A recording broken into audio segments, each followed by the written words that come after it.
자, 우리 한번 옆에 분들하고 서로 인사하시겠습니다. 범사에 감사하며 사십시다. 네. 범사에 감사합니다. 저희 작은아이가 얼마 전부터 유튜버가 되었어요. 그래서 애니메이션하고 나레이션으로 이루어진 작품을 유튜브 바다에 매주마다 이제 작품을 만들어서 하나씩 올리고 있는데, 그 유튜브에 올라가는 이름이 13월 32일입니다.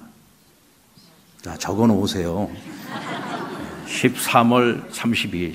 우리 12달이잖아요. 근데 13월에 31일이잖아요. 근데 32일 하고 유튜버의 검색에다가 딱 치면은 거의 가수들 뭐 노래 부르는 것도 쭉 나오는데 이제 나중에 얘 작품이 딱 나옵니다. 그 내용은 자신의 성장 스토리더라고요. 맨 처음 작품의 제목이 어른이 되었다고 느낄 때였습니다. 어른이 되었다고 느낄 때. 지금까지 5작품 올려놨는데 그 모두가 성장의 과정 속에서 가족과의 관계 속에 느끼고 깨달은 이야기들을 재미난 이야기로 이렇게 풀어가고 있는 것을 볼 수 있습니다. 나름 재미도 있고요. 또 마음의 여운이 남는 그런 교훈들도 담고 있고, 또 은근슬쩍 나 예수 믿는 사람이에요 하고 밝히고 있습니다. 건강한 유튜버들이 많이 필요한데 한번 여러분들 뭐 보시면은 재미도 있고 또 한번 생각해 볼 수 있는 그런 시간도 될 겁니다. 근데 5작품을 제가 보면서 제가 느끼는 게 있어요. 그게 뭐냐면 거기에 뭐 꼭 감사합니다, 뭐 감사하다 이런 표현들은 없습니다만은 그 모든 작품들마다 흐르고 있는 밑바탕에 감사의 마음이 담겨 있다는 거예요. 너무나도 평생 살아오면서 당연하게 받아들였고 또 당연하게 누려왔었던 그 모든 것들이 내가 어른이 되어가면서 뒤를 돌아보니까 그 모든 것 하나하나에 정말 감사할 것들이 너무너무 많더라는 거죠. 여러분, 우리가 어른이 되어간다는 것, 그것을 다른 말로 표현을 하면 철들어간다고 하지 않습니까? 근데 이 철들어간다는 말을 또 다른 표현으로 하면 성숙되어져 간다라고 말할 수 있습니다.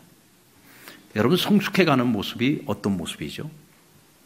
그동안에 우리가 살아오면서 느끼고 또 경험하고 또 받아왔던 그 많은 은혜들을 깨닫는 마음, 근데 그 깨닫는 마음으로 끝나는 것이 아니라 그 마음을 말로써 표현하고 또 그에 상응하는 행동을 취하며 살아가는 모습이 바로 성숙해 가는 것입니다. 바울은 오늘 본문인 데살로니가전서 5장 18절에서 범사에 감사하라고 명령합니다. 범사에 감사하라. 이것이 그리스도 예수 안에서 너희를 향하신 하나님의 뜻이니라. 성경에 이것이 너희를 향한 하나님의 뜻입니다. 이것이 너희를 향한 하나님의 뜻입니다. 라고 직설적으로 이렇게 하나님의 뜻을 밝히고 있는 내용이요, 성경에 보면 흔치 않습니다. 손꼽을 정도로 적습니다. 다시 말하면 오늘 범사에 감사하는 삶은 절대적인 하나님의 뜻이자 절대적인 하나님의 명령이라는 거예요. 왜 그럴까요? 범사에 감사하는 삶은 성숙한 그리스도인의 척도이기 때문입니다. 저 사람이 얼마나 성숙한 그리스도인인가를 무엇으로 알 수 있느냐? 그의 일상의 삶 속에서 늘 원망과 불평보다는 늘 입에 감사가 붙어 있는 사람. 정말 그 사람의 모습 속에서 그 사람의 마음 가운데 정말 감사의 마음이 참 충만하구나 하는 것을 느낄 수 있을 때, 우리는 그 사람을 성숙한 그리스도인이라고 말하는 겁니다. 바울은 오늘 우리가 함께 읽었던 9절, 그 앞에 9절, 16절, 17절에 항상 기뻐하고 쉬지 말고 기도하고 그 다음에 범사에 감사하라, 이 3가지를 3종 세트로 묶었습니다. 그리고 이렇게 말합니다. 이와 같은 삶은 그리스도 예수 안에서 너희를 향하신 하나님의 뜻이니라. 너희를 향한 하나님의 뜻이 뭐냐? 항상 기뻐하는 것이다, 쉬지 말고 기도하는 것이다, 범사에 감사하는 것이다. 이렇게 묶어서 오늘 우리에게 도전하고 있는 거예요. 다시 말하면 그리스도인이라면 누구나 다 이런 삶을 살아갈 수 있는 것이 아니라는 거예요. 성숙한 그리스도인만이 이와 같은 삶을 살아갈 수 있다는 거죠. 성숙한 그리스도인은 그럼 어떤 사람입니까? 바로 그리스도 안에서 살아가는 사람. 코람데오, 하나님 앞에서 살아가는 사람이에요. 그리스도 안에서 살아가는 사람만이 하나님의 눈으로 나를 볼 때 항상 기뻐할 수 있죠.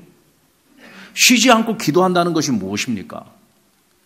항상 하나님 앞에서 하나님의 뜻을 찾으며 살아가는 것이 쉬지 않고 기도하는 거예요. 범사에 감사한다는 것은 내 삶에 찾아오는 모든 것을 감사의 제목으로 삼아서 날마다 하나님께 감사하며 살아가는 것이죠. 오늘 이것은요, 그리스도 안에서 나를 돌아보지 않고는 절대로 이런 삶을 살아갈 수가 없습니다. 코람데오, 하나님 앞에서 살아가는 삶이 아니고서는 결코 이런 삶을 살아갈 수가 없죠. 그래서 오늘 성숙한 그리스도인이라는 삶이 무엇이냐라고 할 때 범사에 감사하는 삶이다라고 오늘 말하고 있는 것입니다. 그런데 이런 성숙한 그리스도인으로서 우리가 살아가기 위해서는요, 반드시 연습이 필요합니다.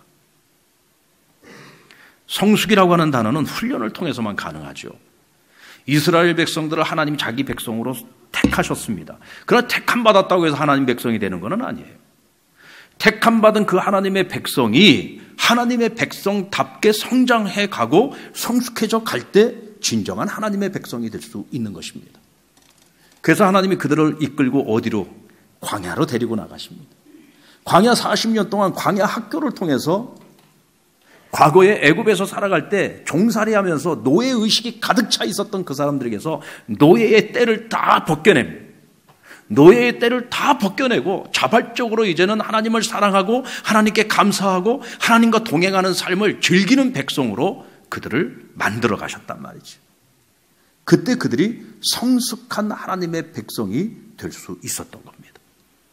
여러분, 성숙이라고 하는 단어는 반드시 연습, 훈련과 함께 간다는 사실을 기억하시기 바랍니다.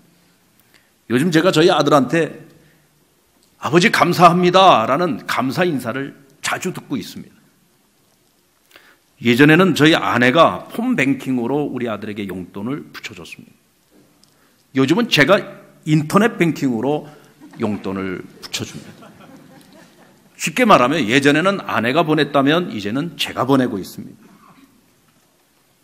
그랬더니 제가 이체를 하는 그 순간에 제 핸드폰으로 아이에게서 답장이 옵니다. 아버지 감사합니다.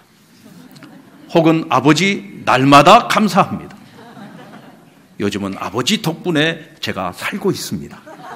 하여간 감사의 표현을 담아서 다양한 표현으로 감사를 표시하려고 애를 쓰는 아들의 그 마음을 보게 되죠.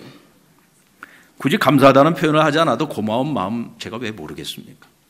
그런데 고맙다는 말을 듣는데 제가 기쁘더라고요. 그리고 나름대로 다양한 표현을 써서 감사 표시를 하려고 하는 그 아들의 마음을 보게 되니까 더 기쁘더라고요. 그래서 요즘은 용돈을 한 번에 보내지 않습니다.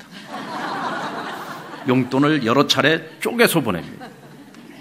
그러니까 감사하다는 말을 더 자주 듣게 되겠죠.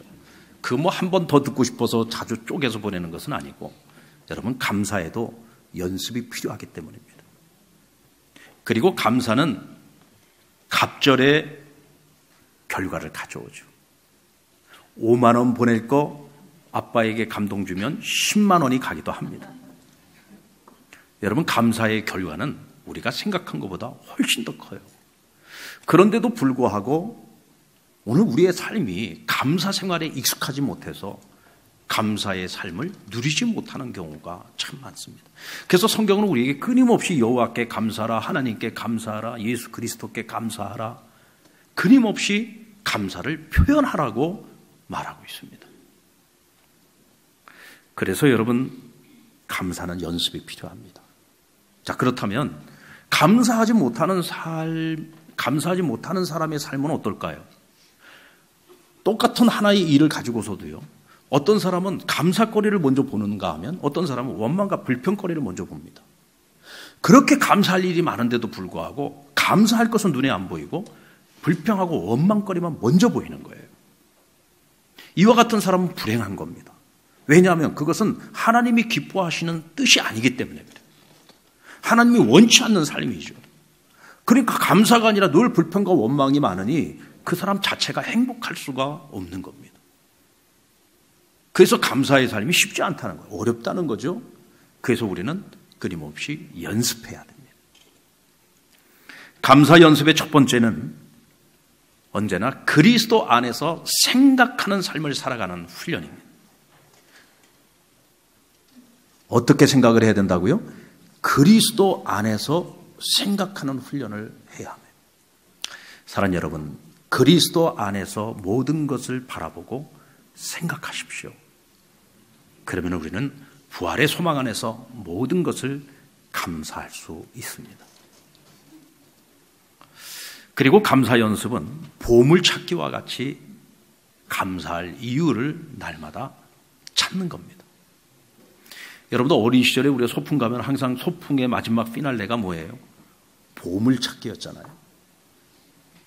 이 보물찾기 시간이 되면 어떤 아이들에게는 환희의 시간이지만 어떤 아이들에게는 실망의 시간입니다. 보물을 찾은 아이들에게는 기쁜 시간인데 보물을 찾지 못한 아이들은 실망의 시간이었단 말이죠. 누가 야 보물 찾았다 그러면 아이들의 시선이 전부 그쪽을 향하지 않습니까? 부러움의 시선을 가지고. 저는 어렸을 때부터 보물찾기를 성공해 본 적이 거의 없습니다. 그래서 다른 아이들에게는 보물찾기 시간이 즐거운 시간이었다면 저에게는 짜증나는 시간일 때가 많았어요. 나이를 먹어 경품잔치에서도 한 번도 경품에 당첨돼 본 적이 없어요. 저희 교회가 정교인 체육대회를 하잖아요. 한마음 체육대회를 하는데 제가 경품 당첨돼 본 적이 없어요. 저희 아내는 가끔 되고 저희 아이들도 가끔 되더라고요. 근데 저는 한 번도 경품에 당첨돼 본 적이 없습니다. 노회 체육대회에서도 경품 당첨돼 본 적이 저는 없습니다. 한 사람이 걸리면 그 줄에 있는 사람들이 다 경품을 받는데도 제 줄은 항상 피해 다니더라고요. 한 번도 경품을 받아본 적이 없어요. 그래서 저는 보물찾기에 대한 별로 안 좋은 추억을 늘 가지고 있죠. 그런데 여러분, 우리가 감사 연습을 할 때는요, 이 보물을 찾는 심정을 가지고 감사 보물을 찾아야 됩니다. 보물찾기란 본래 보물을 찾을 수 있도록 숨기는 거예요. 못 찾도록 숨겨놓으면 결국 그 보물을 못 찾고 끝나는 겁니다. 근데 찾아야지 보물을 선물로 줄 것 아닙니까? 보물찾기의 최종 목표는 뭐죠? 보물을 찾은 사람들에게 기쁨과 즐거움을 주기 위한 거잖아요. 그래서 웬만치 찾으려고 노력만 하면 찾을 수 있도록 감춰두는 것이 보물찾기입니다.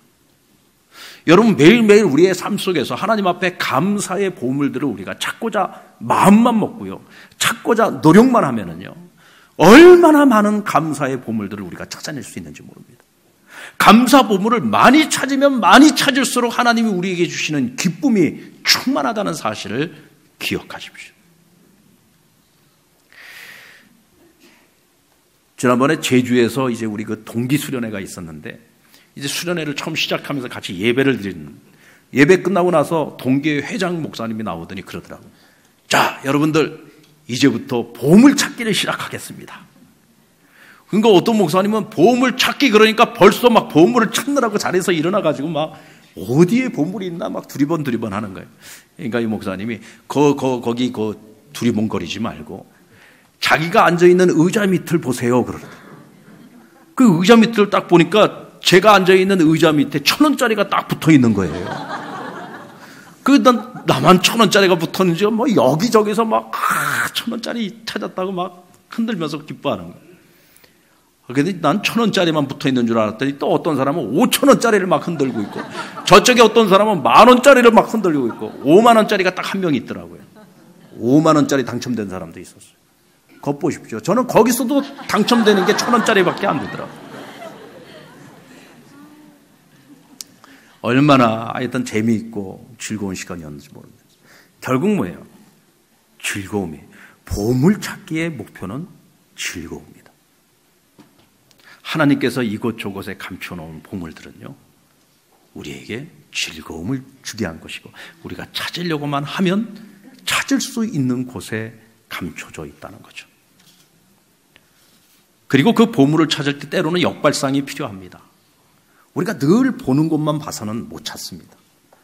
우리가 평상시에 잘 보지 않던 것도 우리가 한번 찾아봐야 보물을 찾을 수 있습니다. 때로는 예전 같으면은 뭐 이런 것이 감사거리야 라고 생각했던 것들이 어느 순간 다른 시선으로 바라보니까 이것이야말로 진정 내가 감사해야 될 이유라는 것을 알기도 합니다. 때로는 감사 보물이 어디 멀리 감춰져 있는 것이 아니라 내 주변에 지극히 가까운 곳에 보물을 감춰놓은 경우들도 많이 보게 되죠. 여러분, 우리 어렸을 때 소풍 가서 보면은 선생님이 호루라기를 딱 불면서 이제부터 보물을 찾아오라고 하지 않습니까? 호루라기를 딱 불면 아이들이 어떻게 해요? 주변서부터 찾습니까? 아니면 달려나갑니까? 무조건 달려나갑니다. 왜 달려나가죠? 보물은 먼 곳에 숨겨 있다는 생각을 기본적으로 가지고 있기 때문에 다들 멀리 뛰어갑니다. 어딘가에 멀리 있는 숲속으로 들어가서 나무들을 막 뒤지든지 아니면 어떤 지형 지물을 뒤지면서 찾습니다. 근데 나중에 다 찾고 나서 보면은요, 의외로 보물은 멀리 있지 않고 나와 가장 가까운 곳에 숨겨져 있는 것을 보게 되죠. 우리가 인생을 살아가면서 감사 보물이 의외로 멀리 있지 않고 가까이 있다는 것을 우리가 깨닫게 되는 그 순간 우리는 이미 감사의 사람이 되어져 있는 것을 보게 될 것입니다. 그만큼 우리가 성숙해졌다는 이야기죠. 여러분, 일상의 삶 속에서 주님의 시선을 가지고 한번 내 삶을 돌아보시길 바랍니다. 그리고 깊이 생각하십시오. 깊이 생각을 하다 보면 더 많은 감사의 조건들이 나옵니다. 그래서 저는 여러분들에게 한 가지 도전을 드리고 싶습니다. 우리가 지금 기도 노트를 쓰고 계시는 분들 계실 거예요. 기도 노트를 쓰지 않고 계신다면 감사 노트를 하나 만들어서 한번 매일매일 하루하루를 살면서 감사한 것들을 적어보십시오. 또 기도 노트를 쓰고 계신 분들은 앞에 쓰든지 뒤에 쓰든지 기도만 쓰지 말고 감사한 것들도 한번 적어보시기 바랍니다. 근데 의외로 재미있는 것은요, 처음 한번 이 감사 노트를 시작을 하잖아요. 처음에는 감사할 것들이 별로 안 나옵니다. 기껏해 한 2개, 3개 쓰고 나면 감사할 것이 없는 것 같아요. 근데 자꾸 써내려가다 보면은 감사의 제목들이 점점 많아집니다. 이게 무슨 얘기냐면 우리가 감사할 것이 없다가 감사할 것이 많아지는 것이 아니고 감사할 것이 그렇게 많은데도 불구하고 우리가 발견하지 못했다는 얘기예요.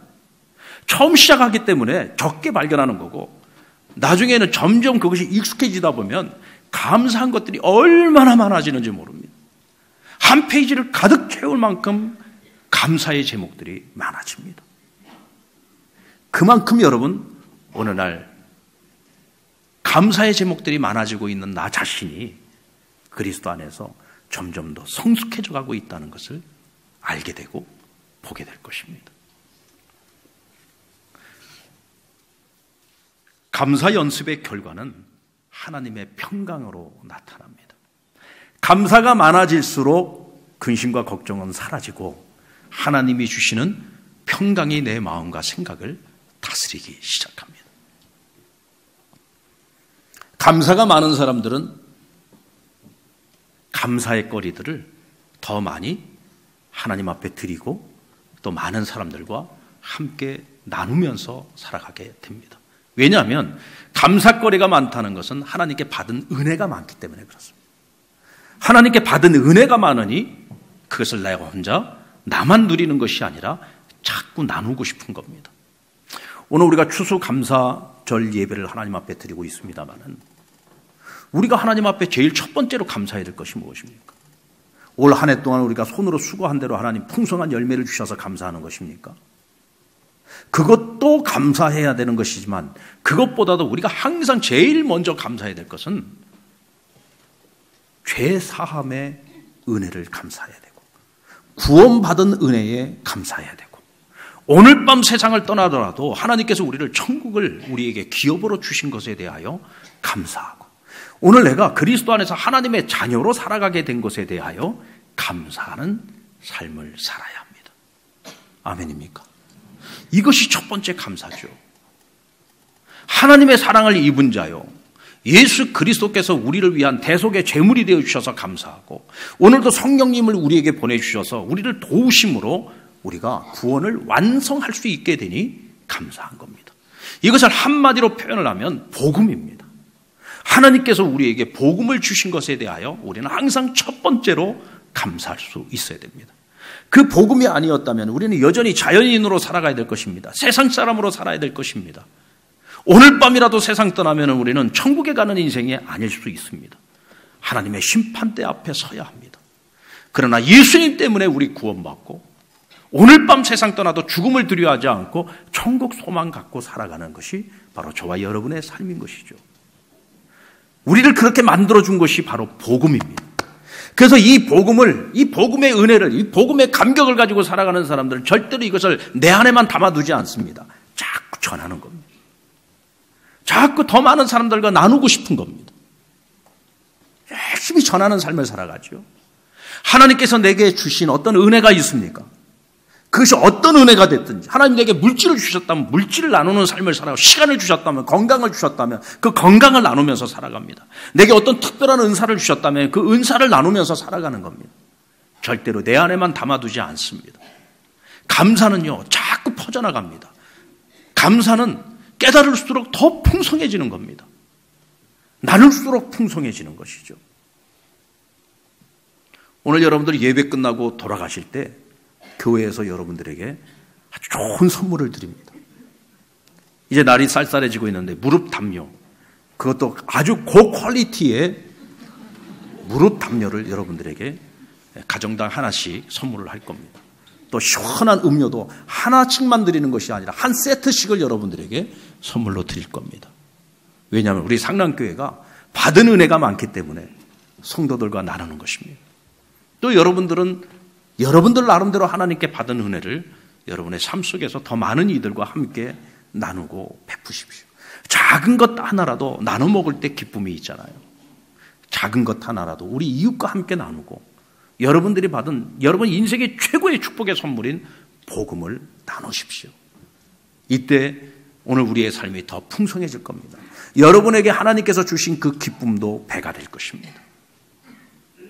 사랑하는 여러분, 오늘 저와 여러분이 성숙한 그리스도인인가 아니면 성숙하지 못한 그리스도인인가, 무엇을 가지고 판단할 것입니까? 오늘 여러분들이 만약 교회를 오다가 교회 앞에서 작은 접촉사고가 있었다고 합시다. 성숙한 그리스도인이라면 아마 그의 입에서 감사가 먼저 나올 겁니다. 아이고 하나님 감사합니다. 요 정도만 부딪히게 해주셔서 감사합니다. 그러나 성숙하지 못한 사람이 이러겠죠. 아이고 오늘도 진짜 재수 없네. 어떻게 교회 예배를 드리러 오는데 이런 일이 일어날 수 있지? 하나님 대체 뭐 하고 있는 거야? 하고 자기도 모르게 원망이 입에서 터져나올 겁니다. 불평부터 터져나올 겁니다. 이것은 우리가 아직 성숙하지 못하다는 증거겠죠. 그래서 오늘 우리에겐 감사 연습이 필요합니다. 감사 연습의 결론이 무엇인가요? 범사에 감사하는 삶입니다. 바로 이 범사에 감사하는 삶이 저와 여러분의 삶을 더 풍성하게 만들 것입니다. 나누고 베풀 것이 많은 인생이 되게 만드실 것입니다.